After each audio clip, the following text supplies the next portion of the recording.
In this lecture, we will talk about what a product is, what a brand is, and how we can build customer-based brand equity. First, it is important to understand the concept of a product. A product is usually conceptualized as a bundle of benefits. These benefits could be served with a physical product or with a service. Here we see a bottle of Coke.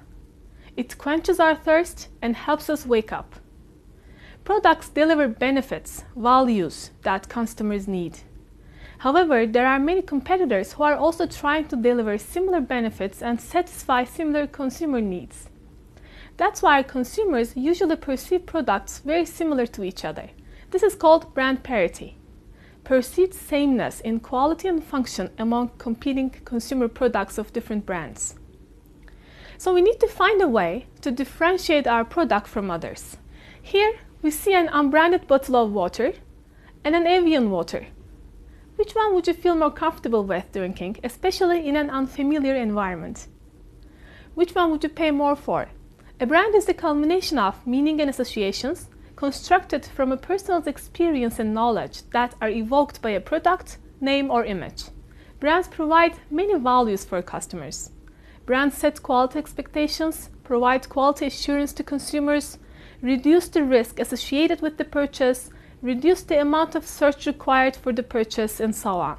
Building a strong brand with significant equity provides many values to the company as well, such as greater customer loyalty and less vulnerability to competitive marketing actions or marketing crisis, larger margins as well as more favorable customer response to price increases and decreases, greater distribution channel cooperation and support, increased marketing communications effectiveness and licensing and brand extension opportunities. Simply put, building a strong brand provides numerous financial rewards to companies and as a result becomes a top priority for many of them.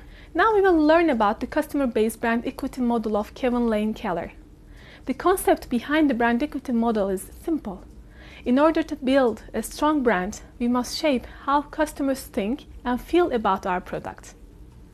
We need to ensure that customers have the right type of experiences around our brand so that customers established desired thoughts, feelings, and associations about the brand in their minds. In order to build a strong brand, we need to go through the sequential steps of the customer-based brand equity model. Each step is contingent upon successfully achieving the previous one. The first step is about brand identity and awareness. Our goal is to create brand salience. In other words, we need to make sure that our brand stands out and that customers recognize it and are aware of it. Brand awareness is more than just the fact that customers know the brand name and that they have seen it before. It also involves linking the brand to certain associations, certain usage occasions in memory.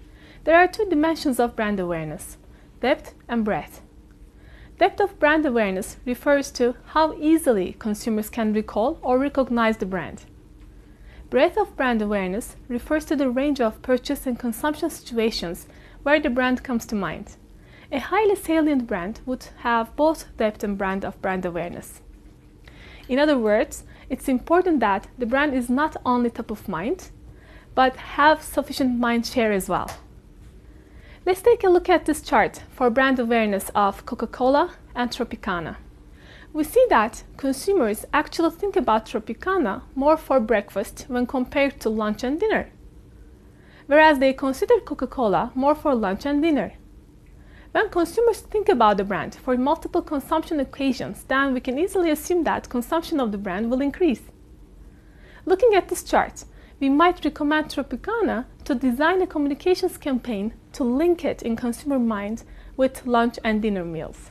The second step is to identify and communicate what our brand means and what it stands for. The two building blocks for the brand meaning are brand performance and brand imagery.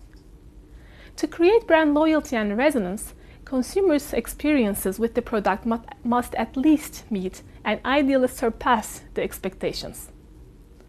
Brand performance defines how well our brand satisfies our consumers' utilitarian, aesthetic, and economic needs. According to the model, performance is evaluated according to primary characteristics and features of the product, such as product reliability, durability, serviceability, style, design, and price. Brand imagery refers to how well our brand meets our customers' needs on a social and psychological level.